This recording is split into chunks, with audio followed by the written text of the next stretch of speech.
So we simply open it up like this and then just begin to rub it on. Is this little beauty right here. Nice and smooth. Hello, welcome to Waypoint Survival. Today I'm going to show you how to shave like a hobo. Stay tuned.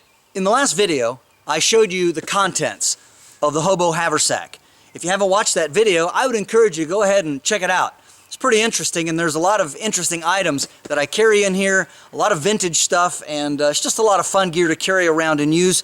And it's amazing how even 100+ years ago they had a lot of things figured out in the outdoors, and in some ways I think better than we do today. Now remember, the hobos had different challenges than people who lived in towns or cities or in rural areas where they had a house and a nice mirror hung on the wall where they could just go up and shave and leave their things set out all the time.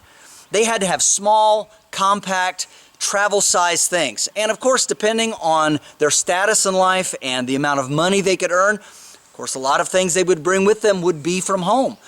The reason they were on the rails traveling as a hobo was because there was no work at home. So they would gather up what belongings they would have, perhaps put it into something like this surplus musette, and hit the rails. The trains were going there anyway, and often during those days you could see the hobos festooned all over the train, just top to bottom, front to back. The trains were covered. And so we're going to kind of exemplify that hobo from the 1930s. We're going to talk about some of the things that they carried. I have a couple of items that you didn't see last week in the Hobo haversack video, so let's get to that right now. Opening the haversack, we're going to go to this middle pocket. It's wedged in there pretty good, but it will come out pretty easy. What this is a small folding rack. It's made something like the Stopple Cook Kit. Has a rack in it that folds. This one does not fold, it's just a simple grill, but it does have similar folding legs. So we simply open it up like this. The legs can hang down and then come over top of the fire pit. This allows us to keep things level and try to keep these legs as straight as possible. And we want to leave a little space up under here so that we can put sticks in there and build a fire. And we got a good little fire going.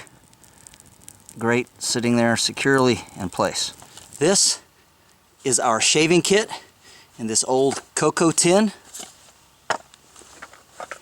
And this is something that some of you may not have seen. This is a Colgate shaving stick. It's a travel size. And shaving companies back then had several different ways that you could apply the soap to your face. The shaving stick was one. Of course, the round soap bar with the brush, you're all familiar with that. They also had a shaving cream that was in like a toothpaste tube. And then they had a can that was a shaving powder. And you would put a little bit of that in there and rub the powder. It was basically powdered soap, and it would foam up, and then you could shave with it. But for our purposes, we're going to be using this old Colgate shaving tube. It is a shaving soap. Notice it has a cardboard tube to kind of protect it. And then this is what the soap looks like. Very easy to travel and doesn't get all over your gear, and it's pretty handy. Now, in order to shave, we're going to need some warm water. So we're going to get our canteen out, Stanley.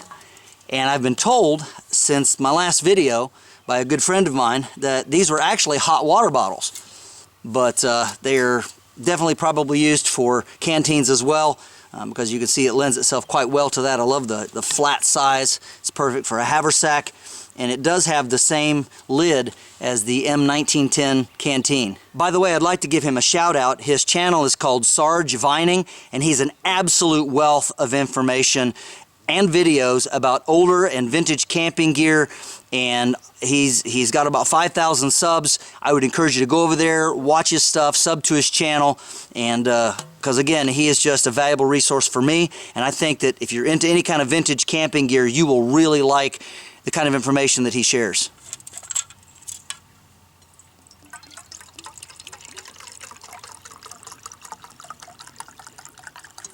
Should be enough.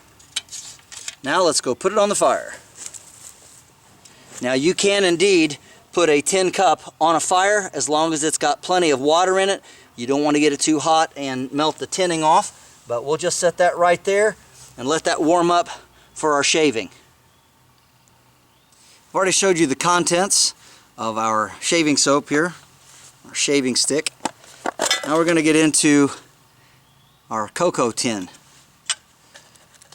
First thing that you're going to see is we have some of these Ever Ready, and I think it's interesting that they are safety razors, safety razor blades, but if you look at them real close, kind of get an idea of the old packaging. Here's the back of it if you want to read that. Really cool old razor blades. So that sits right here on the top. The next item you see is our shaving brush. Now I made a video on how to make one of these brushes, and I'll make sure and put a link to it so you can watch it. The next item down inside is something that a lot of hobos would have carried. This is a cup, a collapsible cup with a lid. And it is watertight, and inside we have a little bit more soap if we want to use it. And that would be, of course, if our shave stick wears out. Next, it's impossible to shave if you don't have a mirror, but you need one that's small, easy to carry, and protected. And so that's what we have right here. Leather cover, a little bit of soft paper on the inside to keep it from scratching. The last item in the tin is this little beauty right here. When we open it up, we can see here, this is your Ever Ready. And it's got all kinds of instructions in it. This little kit is known as the shaver's cabinet. There's a little sticker that was on the inside. And these were made for travel. You have your little stem here. And this screws on just like this. And there is a razor blade in here. It takes single edge razor blades. This is a safety razor. And there's a little clip here in the back. You lift that up, this flips forward, and this is where your razor blades fit. Slides right into these little ears, pushes forward, and there's a couple little tabs here in the front that keep it from sliding out. When this is closed, it holds that securely in position so that you can shave safely. A lot easier than using a straight razor for a lot of people, and a lot quicker. Now, a lot of people might wonder, aren't hobos dirty and ill-kept and stinky, and aren't they just grotesque individuals that kind of hover on the edge of society and sleep in barns and back alleys, and, you know, they're just the kind of people that you don't want to be around, the dregs of society, in other words? And the answer is no. If you do your study of history and you study the true classic hobos, you will find that many of them were hardworking, highly intelligent, even college educated. But they ran on hard times and they couldn't find work. Also, some of them just loved the freedom of the open road. But one thing that they did that separated the hobos from the tramps, a tramp is someone who just travels, rides the rails, but doesn't want to work. And a bum, of course, they just want to look for drink and alcohol. They're not really concerned about trying to find work, and neither the tramps or the bums will work unless they're absolutely forced to. But the hobos were far different. They had a hobo code of ethics, and many of them were hardworking, even family men. And so when they got to a place where they wanted to find work, a town that looked promising, they would boil up. They would find a place where they could wash and boil and clean up as best they could from the soot of riding on the steam trains back in the steam train day. And they would also want to shave and try to keep as nice and clean as possible and trimmed up so that when they went to find a job, they would look presentable and they would smell nice. So they did stay shaven, even though many of them did have beards. But again, if you've ever had a beard, you know that on your cheeks and around your neck, it still needs to be kept clean shaven because, you know, a neck beard just kind of looks gross. And if you have that all shaven and it looks nice, you're a lot more likely to find a job so you can pay those bills and get back to your family. All right, we've removed the tie, which was common for a man to wear back then. We've got the collar open, and what we're going to do is we're going to take the collar and we're going to fold it inside like this. Now, they also had celluloid collars and different things back in the day that could be removed, but we're just going to do it this way, and so this will allow us to get to the neck, and hopefully we'll keep the shaving cream and stuff off of the collar of the shirt. Again, try to keep it clean. Now we simply apply some warm water to the face to moisten it up, get it ready for the lather. Again, you don't want this to be really hot. It's not good for your face to have it that hot anyway. And you can't hold the tin cup if it's hot. Alright, so here we go. We've got this on. Now we're going to moisten the shave stick and then just begin to rub it on. See, like this.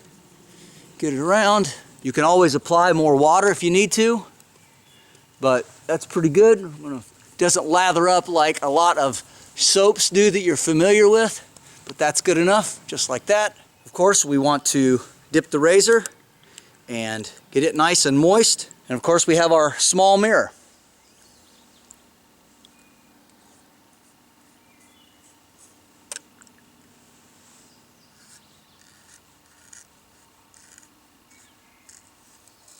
Now the neck.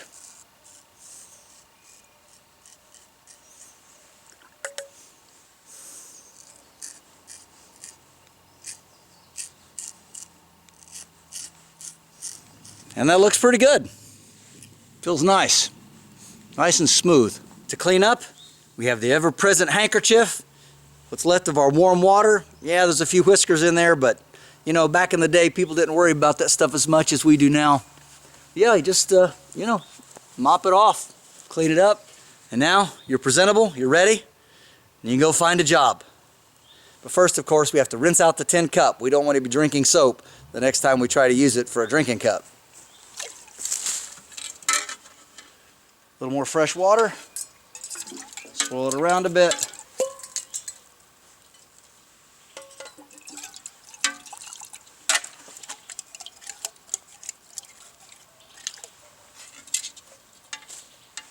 Ready to go for the next time. Well, it's time to put the tie back on. It was a very common thing that men would wear back in that day. And you always wanted to have a hat and to be as presentable, to look as businesslike as you could. It's important. People had a sense of style back then. And they wanted to look good for people, even if they didn't have a lot of money. And I'll be getting into that in a little bit, where the etymology of the word hobo. I'm doing some study on it, and there's some interesting things that I'd like to share with you. By the 1930s, a lot of hobos were hitting the rails and looking for work, as I've said many times. But remember, many of them were also veterans. And so a lot of the gear that they used, you'll see a lot of Army surplus gear, you'll see a lot of things from home. They weren't all completely destitute. A lot of people think of hobos today as homeless, and they really weren't.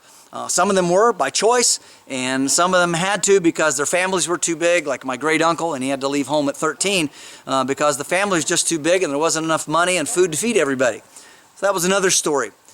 But I'm going to continue to bring these episodes to you, and I thank you so much for supporting the channel. Thank you to all of my patrons on Patreon. Thank you to all of you that have been giving me those super chats. That really helps financially. This stuff's expensive to put together. I spend a lot of time, many hours in research, pulling all of this together, reading books and looking up source documents and trying to bring you the best episodes I can so that you can be entertained and informed. So again, from the bottom of my heart, thank you very much. This is James Bender for Waypoint Survival. If you like this video, please give it a thumbs up. Also, make sure and check out the links in the description box below, just under the More button. While you're down there, you'll also find our waypointsurvival.com link. And this is where you can sign up to take survival and bushcraft classes here at our beautiful training facility in Southern Ohio. And if you haven't already done so, please subscribe to the channel. We'd really appreciate it. And when you do subscribe, make sure and press that bell button so that you can stay notified of all of our upcoming videos, and we'll talk to you next time.